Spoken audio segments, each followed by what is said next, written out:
Hello everyone, welcome to Chalk and Talk. Today we are going to discuss the second part of the chapter Two Stories About Flying. इस story का title है the black aeroplane और इसके author है Frederick Forsythe. तो सबसे पहले author के बारे में हम लोग थोड़ा जान लेते हैं.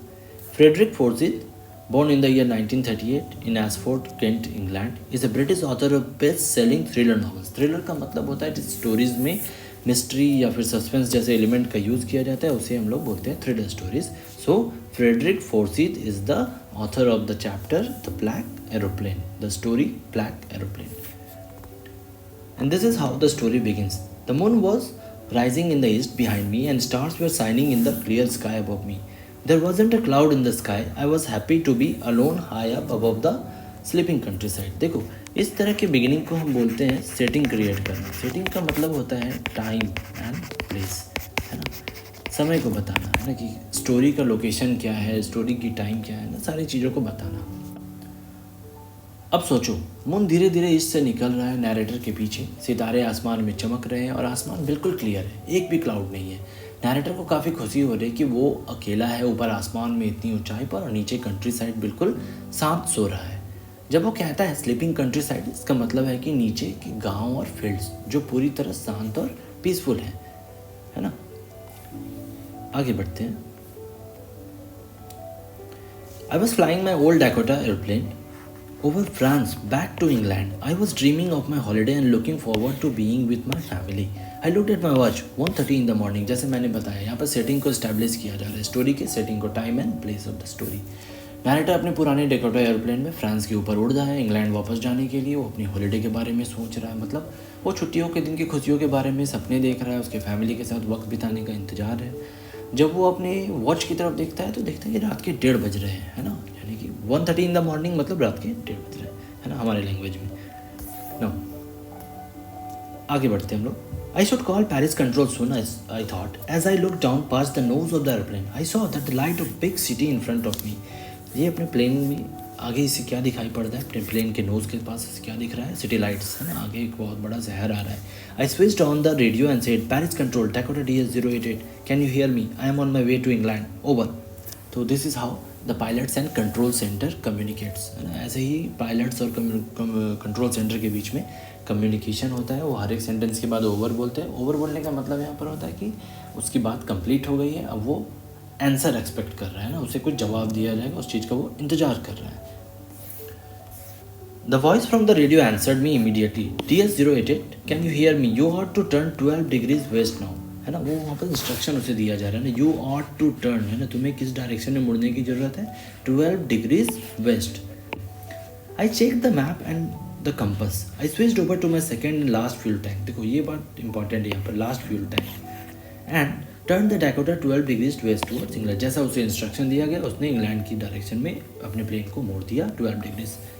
Now, everything was going well. It was an easy flight. Paris was about 150 kilometers behind me when I saw the clouds. Storm clouds, they were huge. देखो, तो अभी तक सब कुछ बहुत सही चल रहा था उसके सामने, है ना. तो ब्रेकफास्ट के लिए टाइम पर पहुंच जाऊंगा, उसके दिमाग में ये बात चल रही थी, है ना. जब तक सब कुछ ठीक चल रहा था, उसका फ्लाइट भी आसान लग रहा था. फिर वो देखता है कि पेरिस भी पीछे छूट चुका है लगभग 150 किलोमीटर्स, जब उसने क्लाउड्स देखे सामने, है ना. और ये कोई आम क्लाउड्स नहीं है, these are the storm clouds. Storm clouds का मतलब है कि क्लाउड्स बहुत बड़े होते हैं और उनमें बारिश और तूफान हो सकती है. तो इस तरह के कंडीशन में यूजुअली क्या होता है, पायलट्स को अपना रूट चेंज करना होता है, वापस जाना होता है. पर ये तो ऑलरेडी अपने लास्ट फ्यूल टैंक में पहुँच चुका है ना.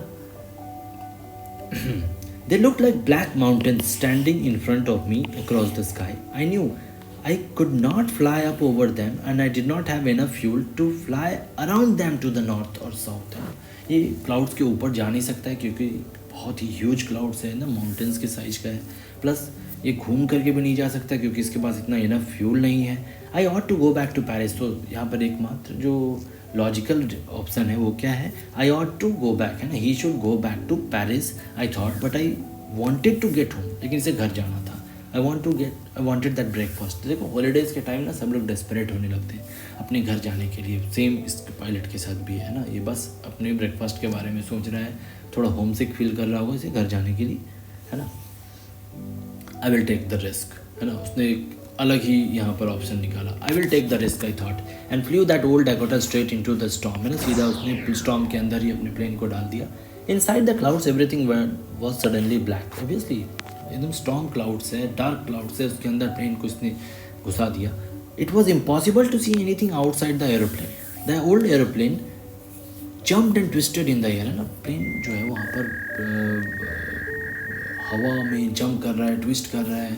फिर वो अपने कंपास की तरफ देखता है तो उसके डायरेक्शन बताना है, उसे वो डायरेक्शन चेक करना चाहता है, लेकिन वो देखकर हैरान हो जाता है. कंपास तो गोल गोल घूम रहा है ना, यानी वो डायरेक्शन को कंफ्यूज कर रहा है. मतलब ऑब्वियस सी बात है कि सारे टूल्स, रेडियो, कंपास, सब कुछ वहाँ पर मैल फंक्शन कर रहे हैं, कुछ भी सही से काम नहीं कर रहा है. I tried the radio. उसने रेडियो को ट्राई किया कि शायद कोई हेल्प करने के लिए आ जाए. Paris control, can you hear me? There was no answer. The radio was dead too. I had no radio, no compass, and I could not see where I was. I was lost in the storm. Then in the black clouds quite near me, I saw another airplane. तो देखो इसकी condition क्या है, इसका present status ये है कि ये डार्क क्लाउड्स के अंदर, स्टॉर्म क्लाउड्स के अंदर है. इसके प्लेन के सारे जो इंस्ट्रूमेंट्स है, टूल्स हैं, नेविगेशन के लिए यूज़ किए जाते हैं, सब कुछ मैल फंक्शन कर रहे हैं. इसका रेडियो भी सही से काम नहीं कर रहा है, कंपास भी सही से काम नहीं कर रहा है, फ्यूल भी बहुत लिमिटेड है. एंड देन तो अब इसके पास कुछ भी उम्मीद नहीं बची है. Then all of a sudden he saw that there was another plane. वहाँ पर एक दूसरा प्लेन आ गया, ब्लैक प्लेन, है ना. Then in the black clouds quite near me I saw another plane. है ना, इस प्लेन का कलर कैसा था? Black. It had no lights on its wing but I could see it flying next to me through the storm. I could see the pilot's face. है ना, देखो ये उस पायलट के फेस को भी देख रहा है, जो पायलट है ना उस ब्लैक एरोप्लेन को उड़ा रहा था. I was very glad to see another person. Obviously ऐसे कंडीशन में जब उसे लग रहा है कि शायद वो जिंदा नहीं बचने वाला है, उस कंडीशन में जब ये देखता है कि सामने से एक कोई और भी आ गया है, तो थोड़ी उम्मीद इसे आ गई, है ना. He lifted one hand and waved follow me. तो वो ऊपर जेस्चर कर रहे हैं ना, follow me. He was saying follow me. He knows that I am lost. I thought he is trying to help me. Obviously है ना, उस सिचुएशन में वो ब्लैक एरोप्लेन का जो पायलट वो रेस्क्यूअर की तरह आया, उसे हेल्प कर रहा है, उसे बता रहा है कि मेरे पीछे आ जाओ. तो ऐसे सिचुएशन में ये कर भी क्या सकता, वो उसके पीछे उसने अपने प्लेन को ले लिया. He turn the aeroplane slowly to the north in front of my Dakota so that it would be easier for me to follow him. I was happy to go behind him, behind the aeroplane, the strange aeroplane like an obedient child. है ना, उस strange aeroplane के पीछे ये एकदम से obedient बच्चे की तरह ये चला गया. इसके पास दूसरा कोई ऑप्शन था भी नहीं. After half an hour, the strange black airplane was still there in front of me in the clouds. है ना, आधे घंटे के बाद भी वो प्लेन बिल्कुल ठीक सामने ही है. तो देखो अब तक तो he was feeling bit relieved. इसे थोड़ा रिलीव्ड फील हो रहा था कि एटलीस्ट कोई तो है सामने जो हेल्प कर सकता है. But now he was feeling frightened again. अब इसे फिर से डर लग रहा था. क्यों? क्योंकि इसके प्लेन में जो फ्यूल है उसका शॉर्टेज हो रहा था, है ना. Now there was only enough fuel in Dakota's last tank to fly for 5 or 10 minutes. है ना, बस मुश्किल से 5 और 10 मिनट ही वो हवा में रह सकता था. इतना ही फ्यूल उसके पास बचा हुआ था. I was starting to feel frightened again but then he started to go down. है ना, वो जो प्लेन उसे गाइड कर रहा था, ब्लैक एरोप्लेन, वो उसने नीचे के डायरेक्शन में जाना शुरू कर दिया. सो ये थोड़ा रिलीविंग फील हुआ. क्यों? क्योंकि उसे मालूम है कि अगर वो डायरेक्शन नीचे ले रहा है मतलब the plane is probably moving towards a runway. शायद वो रनवे की तरफ जा रहा है. Suddenly I came out of the clouds and saw two long straight lines in front of me. It was a runway, an airport. I was safe. I turned to look for my friend in the black airplane. जैसे ही वो storm cloud से बाहर आ गया, वो पीछे मुड़ करके देखता है, वो अपने फ्रेंड को ढूंढ रहा था ना. the same friend, the pilot of the mysterious black aeroplane जिसने उसकी हेल्प की थी उस डेंजरस सिचुएशन से बाहर आने में, जब ये बिल्कुल से खो चुका था, है ना. I was safe. I turned to look for my friend in the black aeroplane, but the sky was empty. है ना, कुछ नहीं था पीछे, बिल्कुल आसमान खाली था. There was nothing there. The black aeroplane was gone. I could not see it anywhere. तो ये थोड़ा confused फील कर रहा था. I landed and was not sorry to walk away from the old Dakota near the control tower. देखो ये old Dakota plane जो है ना, वो इसके लिए बहुत ही obviously बहुत ही precious होगा, but at this point of time ये अपने उस precious aeroplane से दूर जा कर के भी अच्छा ही फील कर रहा था, क्योंकि इसे मालूम था आज इसकी जान जाते जाते बची है.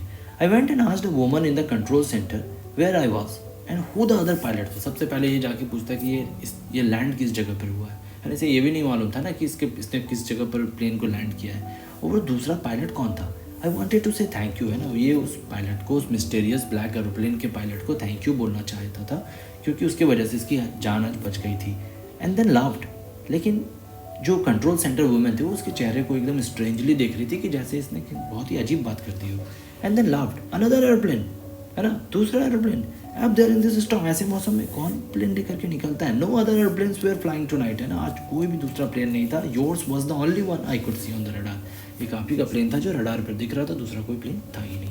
देखो यहाँ पर जो पायलट है हमारा, वो जो नरेटर है वो कंफ्यूज हो जाता है। So who helped me to arrive there safely, है ना, ये इतनी सेफली इस जगह पर कैसे पहुँच गया ना। Who was it, who was the pilot of the mysterious black aeroplane without a compass और a radio and without any more fuel in the tanks, है ना। ये अपने प्लेन की कंडीशन के बारे में बता रहा है ना, कंपास काम कर रहा था, रेडियो काम कर रहा था और फ्यूल भी सफिशिएंट नहीं था। अगर वो मिस्टीरियस पायलट वहाँ पर नहीं आता तो probably he was going to die on that particular day, है ना, उस दिन उसकी मौत हो जाती। Flying in the storm without lights, है ना, वो जो पायलट था मिस्टीरियस पायलट, उसके प्लेन में लाइट भी नहीं जल रहा था, वो था कौन, है ना। And the story ends with this question, इस क्वेश्चन के साथ ही स्टोरी ख़त्म भी हो जाती है। तो this kind of ending is called as open ended story, है ना, ओपन एंडेड स्टोरी। हाँ, मतलब ओपन एंडेड स्टोरी का मतलब होता है जो क्लाइमैक्स है ना, उसमें कोई प्रॉपर सेटिस्फैक्ट्री आंसर नहीं मिलता है। Depends upon the individual reader, हर एक रीडर पे डिपेंड करता है कि वो क्या इंटरप्रिटेशन करते हैं। आप ये मान सकते हो कि it was probably divine intervention, यानी कि भगवान ने वहाँ पर आकर के इसकी जान बचा ली, या फिर probably it was a ghost of some other pilot, है ना, किसी और पायलट का घोस्ट होगा जो स्टॉर्म क्लाउड्स में फंसे पायलट्स को हेल्प करता है, या फिर प्रोबेबली ही वाज हेलुसिनेटिंग, है ना। ये एक सबसे रीजनेबल आंसर लगता है कि ये शायद हेलुसिनेट कर रहा था। देखो इसने प्लेन को स्टॉर्म क्लाउड्स के अंदर मतलब लेकर के ये चला गया था, और स्टॉर्म क्लाउड्स के अंदर जाते ही जितने भी टूल्स हैं, इंस्ट्रूमेंट्स हैं, सब कुछ मैल फंक्शन कर रहे थे। तो ऑब्वियसली कुछ ना कुछ फिजिकल बॉडी पे भी तो असर हुआ होगा। तो probably he was in a state of semi consciousness, और ये हेलुसिनेट कर रहा था, but because he was a very skilled pilot he was able to land safely, क्योंकि ये एक अच्छा पायलट था, स्किल्ड पायलट था, तो ये सेफली लैंड कर जाता है ना।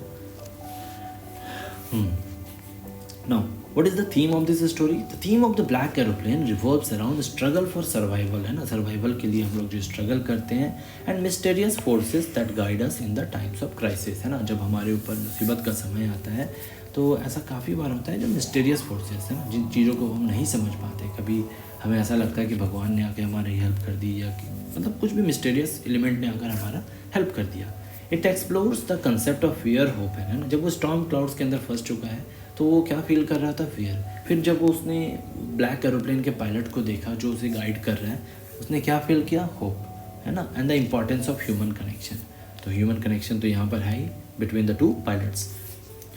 These are some important words from this chapter, and एक बार देख लेना इसमें जो भी यहाँ पर दिया गया है। जैसे कि टर्बुलेंस, टर्बुलेंस का मतलब होता है अनस्टेडी एयर मूवमेंट, है ना। जब एक बार प्लेन स्टॉर्म क्लाउड्स के अंदर चला गया तो वहाँ पर जो इन्वायरमेंट को डिस्क्राइब किया गया है, कैसा डिस्क्राइब किया गया है? टर्बुलेंस, है ना। बाकी के सारे वर्ड्स वगैरह को देख लेना, प्रॉपर नोट्स बनाना। हम लोगों ने अभी लाइन बाय लाइन पूरे चैप्टर को डिस्कस किया है, तो समरी को अलग से पढ़ने की उतनी ज़रूरत नहीं है, बट अपने नोट्स के लिए इसे प्रॉपरली आप यूज़ कर सकते हो, है ना। हाँ, long answer type questions, long answer type questions आप लोग यहाँ पर देख ही रहे हो। मैंने पहले ही बताया हुआ है कि 120 वर्ड्स अगर इस तरह के क्वेश्चंस आते हैं तो 120 वर्ड्स में लिखना होता है, और उसमें 6 मार्क्स तक आपको मिल सकता है ना। तो प्रॉपर्ली वर्ड लिमिटेशन को दिमाग में रख करके आंसर्स को लिखना है। ऐसे ही और भी कुछ क्वेश्चन दिए गए हैं। Describe the narrative's experience as he flew the aeroplane into the storm, storm के अंदर का जो एक्सपीरियंस था वो यहाँ पर बतलाना है।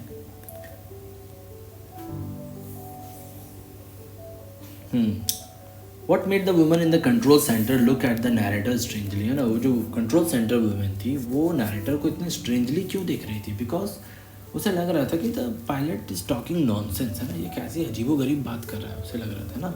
उसने रडार में क्लियरली देखा था कि there was clearly just one pilot, है ना, उस एक ही प्लेन था जो रडार पर उस दिन दिख रहा था। So why was he talking about a mysterious black aeroplane, है ना, वो क्यों इस तरह की बातें कर रहा था? That's why she give that strange look. तो ऐसे ही सारे लॉन्ग आंसर टाइप क्वेश्चंस को प्रॉपरली नोट्स बना लेना। And this is all about the chapter the black aeroplane. यहाँ पर हम लोगों ने कंप्लीट कर दिया है।